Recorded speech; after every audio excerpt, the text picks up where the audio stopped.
வாழ்க வையகம், வாழ்க வையகம், வாழ்க வளமுடன். குரு வாழ்க, குருவே துணை. மனவளக்கலை உறவுகளுக்கு கோபாலின் வணக்கங்களும் வாழ்த்துக்களும். அருட்தந்தை வேதாத்ரி மகரிஷியின் மனவளக்கலையை பற்றி தினமும் சிந்தித்து கொண்டிருக்கின்றோம். சுவாமிஜி அவர்கள் எழுதிய வாழ்க்கை மலர்கள் என்ற நூலிலிருந்து ஜூன் மாதம் 10ஆம் தேதி கடமையும் நீதியும் என்ற தலைப்பில் சிந்திக்கவிருக்கிறோம். பிறந்தது முதல் இறக்கும் வரைக்கும் வாழ்க்கைக்கு அவசியமான வசதிகள் அனைத்தையும் காலத்தில் பெற்று அனுபவிக்க எல்லோருக்கும் உற்ற சுதந்திரமே உரிமை எனப்படுகிறது. வாழ்க்கை தேவைகளை பெறவும் அளவு முறையோடு அனுபவிக்கவும் அறியாதவர்களுக்கும் இயலாதவர்களுக்கும் இயன்றவர்களுக்கும் தெரிந்தவர்களுக்கும் உதவி செய்ய வேண்டியது கடமை எனப்படுகிறது. இந்த உரிமையை அனுபவிப்பதிலும் கடமையை நிறைவேற்றுவதிலும் பிறர் உரிமையும் கடமையும் பாதிக்கப்படாமல் பாதுகாத்து கொள்ள மனிதன் கண்ட ஒரு ஒழுக்க முறையே நீதி என்று மேன்மையாக கருதப்படுகிறது. இந்த நீதியை பாதுகாப்பதற்கு சமுதாயம் அவ்வப்போது வகுக்கும் கட்டுப்பாடுகளே சட்டங்கள் என மதிக்கப்படுகின்றன. அந்த சட்டங்களை மீறுவது குற்றம் எனவும் குற்றமிழைப்பவர்களை தடுக்க, திருத்த, தண்டிக்க, பாதுகாக்க எடுத்துக்கொள்ளும் நடவடிக்கைகள் தண்டனை என்றும் வழங்கப்படுகின்றன. இவையெல்லாம் வாழ்க்கை தத்துவத்தை ஆராய்ந்து பார்க்கும் சிந்தனையாளர் காணும் விளக்கங்களாகும். அருட்தந்தை அவர்கள் அழகாக சொல்லுவார்கள், டியூ டு சொசைட்டி என்பதுதான் டியூட்டி ஆனது. டியூட்டி என்றால் கடன் ப்ளஸ் மை என்ற விகுதி பெற்று கடமையானது. ஒவ்வொருவரும் கடன்பட்டிருக்கின்றோம். இந்த சமுதாயத்திற்கு நம்முடைய தேவைகள் அத்தனையும் இந்த சமுதாயத்தில் இருக்கிற யாரோ ஒருவருடைய உழைப்பின் மூலமாக அனுபவித்து கொண்டிருக்கிறோம்.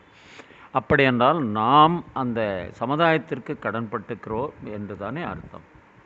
அந்த அடிப்படையில் ஒரு பாடல் நினைவுக்கு வருகிறது. பதவி வரும்போது பணிவு வர வேண்டும், துணிவு வர வேண்டும் தோழா. பாதை தவறாமல் பண்பு குறையாமல் பழகி வர வேண்டும் தோழா. அன்பே உன் அன்னை, அறிவே உன் தந்தை, உலகே உன் கோயில், ஒன்றே உன் தேவன். மூன்றெழுத்தில் என் மூச்சிருக்கும், அது முடிந்த பின்னாலும் பேச்சிருக்கும். உள்ளம் என்றொரு ஊர் இருக்கும், அந்த ஊருக்குள் எனக்கொரு பேர் இருக்கும். கடமை